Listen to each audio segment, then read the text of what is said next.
Today on the Daniel Baldwin Show, the Epstein List. What really matters is the truth. Coming at you live.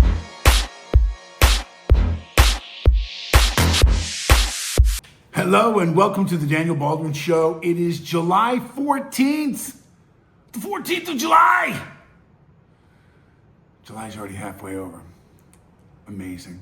But if you were watching the last show, I promised you that today's show would be exclusively about the list because yes, I absolutely scientifically, based on my experience, figured out what I believe is the truth, what exactly happened, and how it happened. And let me tell you exactly what I'm referring to. But first we're gonna do a little viewer mail. This one is from Frank Biondo of Suffolk, this is Suffolk County. I know Suffolk County because that's Long Island. Frank Biondo writes, "Hey Baldwin, since when did you become red? I remember back in the day," oh, this is somebody I know. "I remember back in the day you were all blue. What happened?" Frank Biondo. Okay, well, that's pretty easy to explain, Frank. And if you watch the show, you would know that, and I don't want to blame anybody.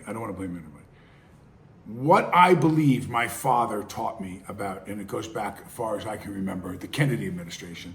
What John Kennedy, what Bobby Kennedy, what the Democrats were made of, and they supported more traditionally the people. They fed the common guy, the middle class guy, the working guy. And the Republicans, from what I remember when I grew up, was more the business guys. The Wall Street guys, the guys with a lot of money, backed the Republicans. So I didn't fall into that category. I was from a family who, we didn't have a lot of money. We certainly were middle America, probably lower middle America socioeconomically. My dad did the best he could. I'm not criticizing and I'm not complaining. But over the years, things that I believed were the values of the Democratic Party have significantly changed. Just like in the Catholic Church, which I grew up Catholic and now I'm a born again Christian, where we support gay marriage, we support, in the Catholic Church. Seems to be there's exception made for abortion. And again, I'm not telling anybody, I would never tell a woman what to do with her body. I would never do that. But I will tell you this, if I got pregnant, if I was going to have a baby, I would absolutely say to my partner, you don't have to help me, I would not abort that child. I would not kill my own child. I wouldn't do it. I support you, do whatever you want to. At the end of the day, when the big race is over, when you take off your shoes, you're just about across the post-game party, you cross the finish line, and you're dead, and you go to heaven, and we're gonna find out. Maybe there's some rules that they're willing to bend. Maybe there's some stuff that God will accept, and Jesus, who is perfect, will say, I know you're not perfect. I don't know. But I cannot get behind certain things. I think where the Democratic Party is, the Joe Biden era will, and even the Barack Obama era will not be remembered favorably in years to come. There will be great things that Obama and good things that Biden did. Not everything's bad, but in things that matter most to me, I think you're going to find documents are going to be released and things are going to come to the forefront that will tarnish the relationships of a number of presidents, some Republican too. I'm not saying Trump is perfect either. The question was, why did I switch over from blue to red? I could no longer stand by Mr. Biondo, what the party that I was a member of for many, many years seems to support. That's the answer to the question, plain and simple. So I blindly follow Jesus. I fall short of the mark every day. I'm not as good as him, but I try, like the Bible tells me to emulate him as a husband, as a father, as a colleague, as a friend, all those things. And again, every day I fall short of the mark, but I get closer and closer to acting in his shadow. So let me tell you what I promised. What I promised was, it dawned on me in some deep contemplation, and normally I pull up all these papers. These are papers from last show I did. I didn't pull up any papers for this. I just kept reading. I just thought about the guys I know whose names were Antonio, Joey, Frankie, Tommy, and they work down the docks, and they work for this guy, and they work for that guy. There's a way a mob mentality works. And trust me, there's a lot of truth to what I'm about to say when it comes to politics. Sorry, I'm opening a sugar-free energy drink because I need some energy.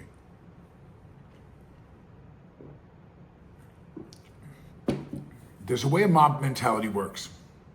Let me explain. You got to have your guys' backs. You got to take care of them. So, first point of business about Jeffrey Epstein and the files and the names and even the videotapes are, they exist. They exist. No doubt. There wouldn't be this much buzz and this many people talking about that there's files, names, famous people, that Epstein set up cameras in the rooms. Now, the question becomes, the biggest one, who, what, where, when, and how. I left out why, because why is the most important thing. Who, what, where, when, and how are all statistical things. Who's the person? When, what's the date, the time. How, with a gun, with a club, drowned in a pool, whatever it is. Where is the location? Why is the ultimate question, because it's the motive behind the action. Why did they do this? So why would Epstein allow cameras to be put in this island paradise where they're doing terrible things sexually with underage women? Now I know why. If you wanted to motivate the leader of a country, if you wanted to motivate and have them in your back pocket for the rest of their career, if you wanted to motivate a giant, financial guy, if you wanted to motivate an Elon Musk or a Donald Trump or pick your guy, Bezos, this one, that one. You want to pick on a guy that has tremendous influence and tremendous financial aptitude available to him or her. Makes sense. So, was he working for someone? Was Epstein actually working for Israel? Was he working for the CIA? Was he working for somebody dark, Hamas, this one, that one? I cannot prove that. I cannot get the necessary intel that makes me comfortable with saying that I know, but I'll say he's on a list, and this is a very, how do I say this without getting in trouble? This is from a person who has access, whose former title, job-wise, was in the White House, was in,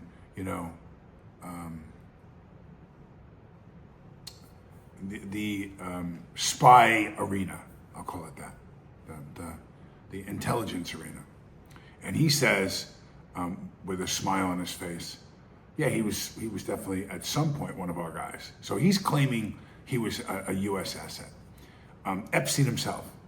So imagine now, and I'm making up these names, but these are names when I went through my research, the list of people who are storied to have been to this island. One major one is Bill Clinton. Bill, obviously known publicly from the Monica Lewinsky scandal and legend in Arkansas. And I think more and more has come out now about, what was Bill in an open marriage with her? Is she indeed somebody who turned on him because of infidelity and is gay, and all these different rumors and things that have been said about Hillary and Bill and blah. That's none of my business. That's between those two and God. I don't care what she does with her personal life. I think it's better for her to be honest about it. I think it's better for him to be honest, but he got caught. So does Bill have a thing for the young girls? Would he go as far as being involved with a young girl, with Barack Obama, with this one or that one? I don't know. But for what has been laid out to me, this is exactly what they tried to do. They tried to get these influential men to come to this island and then hide cameras and videotape them.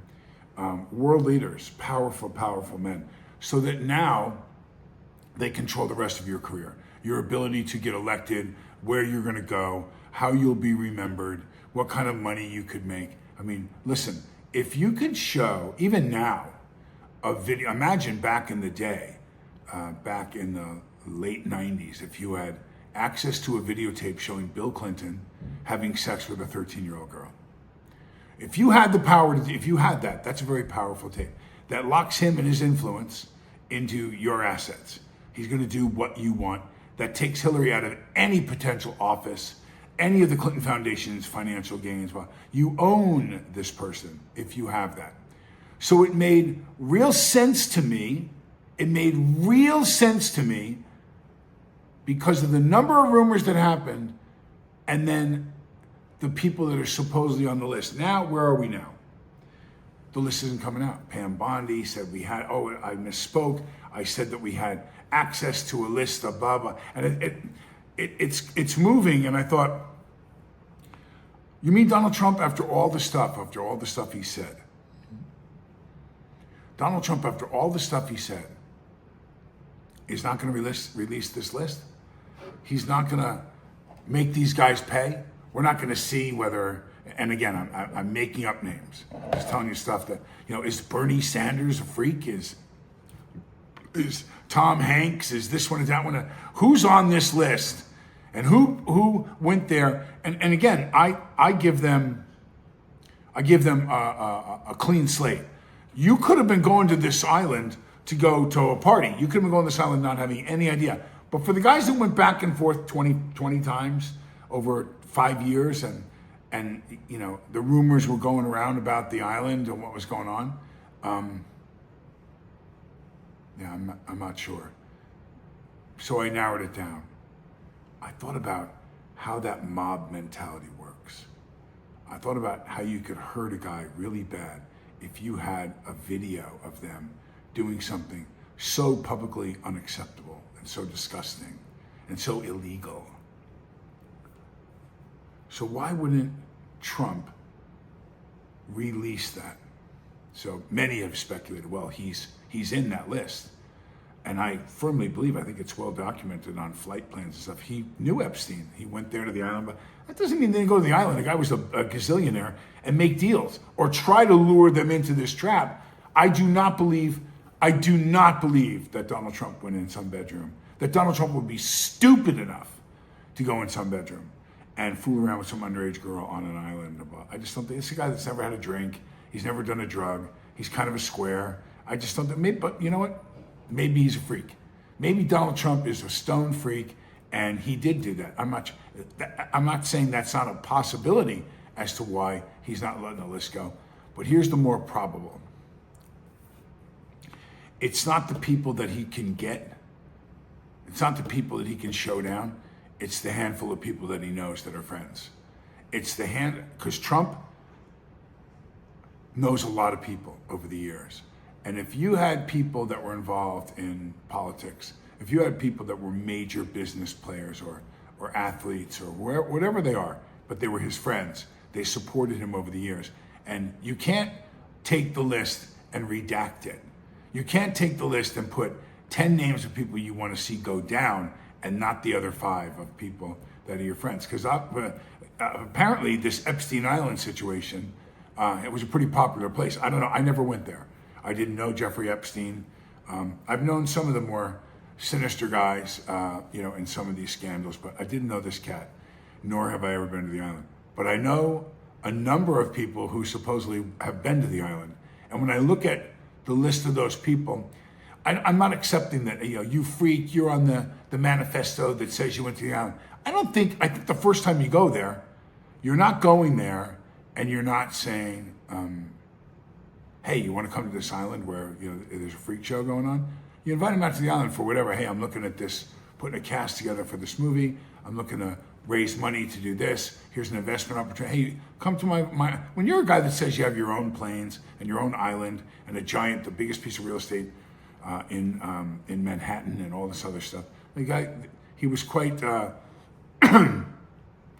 fortunate and quite intriguing, his wealth, Epstein, and how he flashed it. So, I'm thinking to myself, before the rumors came out about him, before it started, if my wife and I were at a function for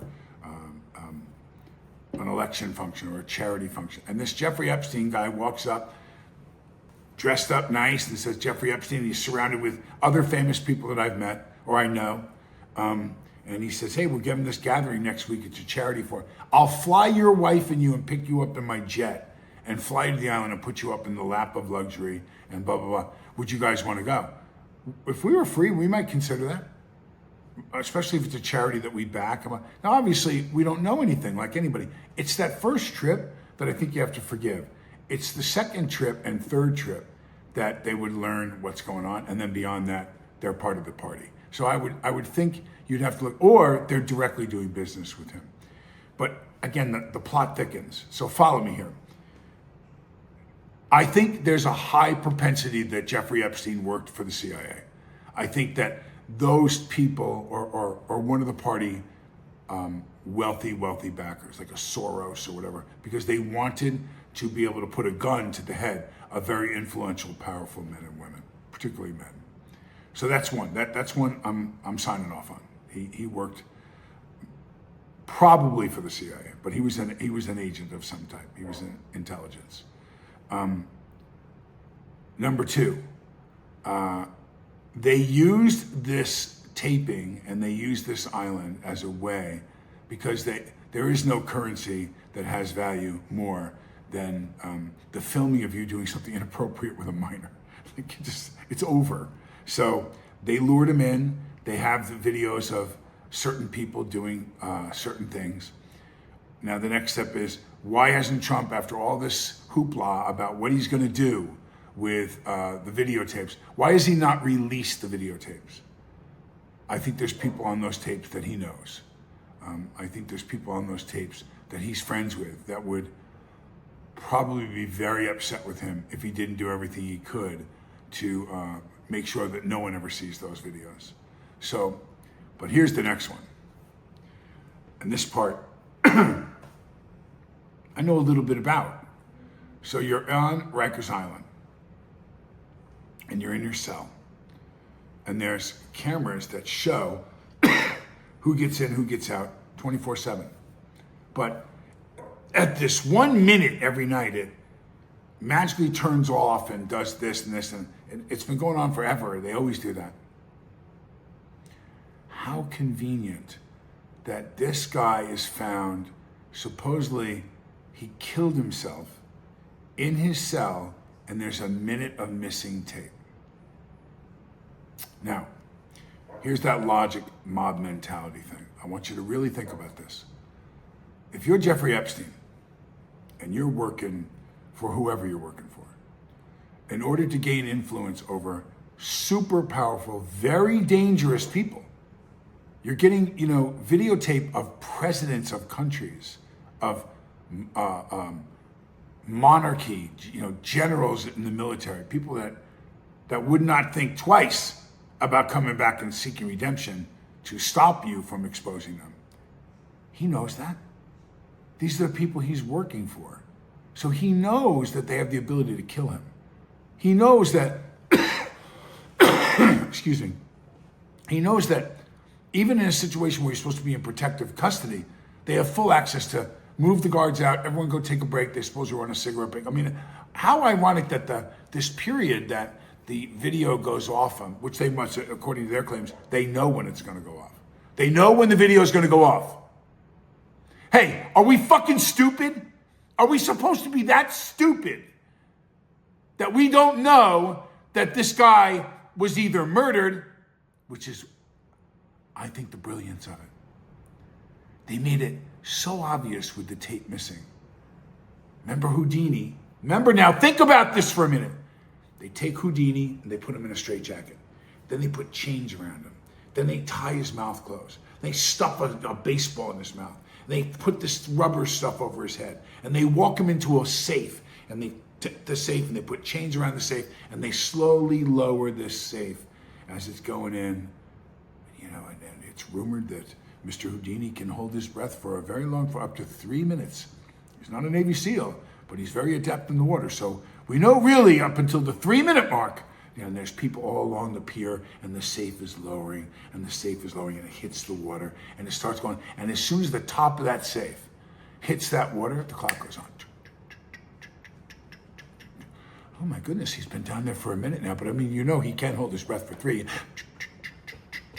Now it's down to 2. Now it's down to 30 seconds. 10, 9, 8, 7, 6, 5, 4, 3, 2, 1. Houdini's under there for over 3 minutes, the maximum he can hold his breath for. Is there water seeping into the safe? Is Harry Houdini dying in front of us right now, attaching him to this cable? And a full minute after that with people screaming, pull him up, Harry, oh my God. Harry Houdini's standing on the top of the crane, waving to the crowd. Ta-da! Dun, dun, dun, dun, dun, dun, dun, dun, dun. Harry Houdini was never in the safe. Harry Houdini wasn't drowning.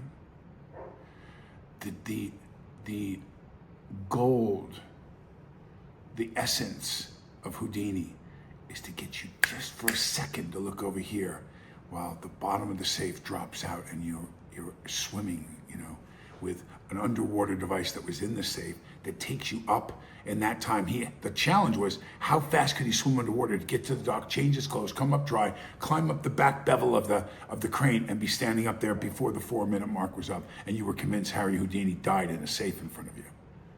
That's the mastery of what happened here.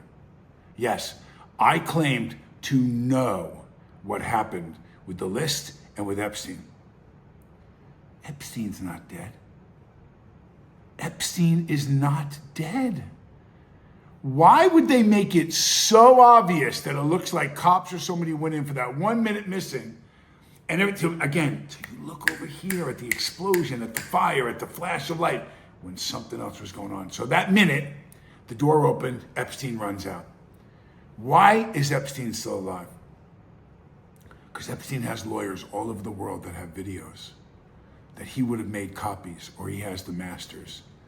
There's no way this guy's that stupid that he's collecting videos of underage girls with some of the most powerful men in the world that would sink them and change history, and not have backups and not have them put away safely with people. Epstein had a lot of dough. So what's the best? You have to disappear. How do you make a person disappear? Well, he commits suicide in a cell at Rikers Island. Where's the body? Where's the DNA test? Listen to me. Please listen to me. They are lying to you. They are lying to us. Jeffrey Epstein is not dead. Jeffrey Epstein would have had backup to keep these people in check. There's not a chance. There's not a chance this guy's dead. Not a chance.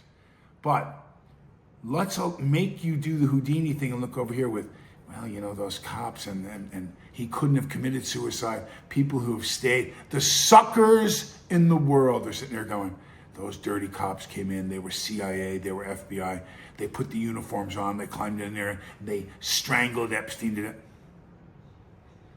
There's people that have instructions of what to do with those videotapes. If anything happens to me, if I get so much as a fucking cavity, show the first 2. Show them. Show the Clinton tape, please. Rolling. No, they don't want anything to happen to Jeffrey Epstein. He's going to live a nice, quiet life. He's going to be, not as public. He's not going back to the island anytime soon, probably. He's going to end up in Lebanon or some country where he's going to live like a king. Going to have to live a little reclusive. But he's going to be okay. You don't have to worry about that. Because he worked for them.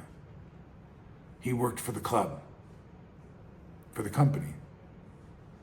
And the company, they would fall apart if the proof. And Epstein was absolutely smart enough, and the people that handled his money and handled his career, to know that they have enough put away to end it. To end a lot of people's careers.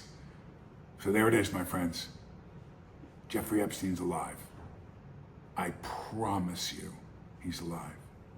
And they lied to us. That's what I wanted to tell you. That was the big announcement. That was the surveillance. That was the research and conclusions through some interviews and some logic.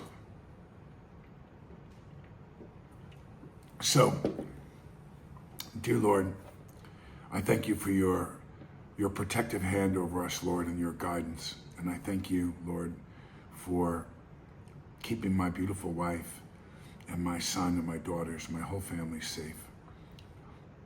God, I look at how crazy some of the stuff is that we're faced with. And I look at the information, the disinformation, the amount of time and money spent trying to trick us and take us away from your protective light, Lord. And I thank you so much. I thank Jesus Christ, my Lord and Savior, for not having this really have that much of an effect on my life. It's kind of fun, God. It's kind of fun to watch all these people who don't know you and how far they'll go. So I'm going to pray for them. I'm going to pray in this prayer with my brothers and sisters who follow Jesus Christ and follow me. And I'm going to say, God, bring them in, shepherd them in. There's still time. And I still have faith and I have hope for them that one by one, they'll turn their life over to you, Lord, and know true freedom and everlasting life. Amen.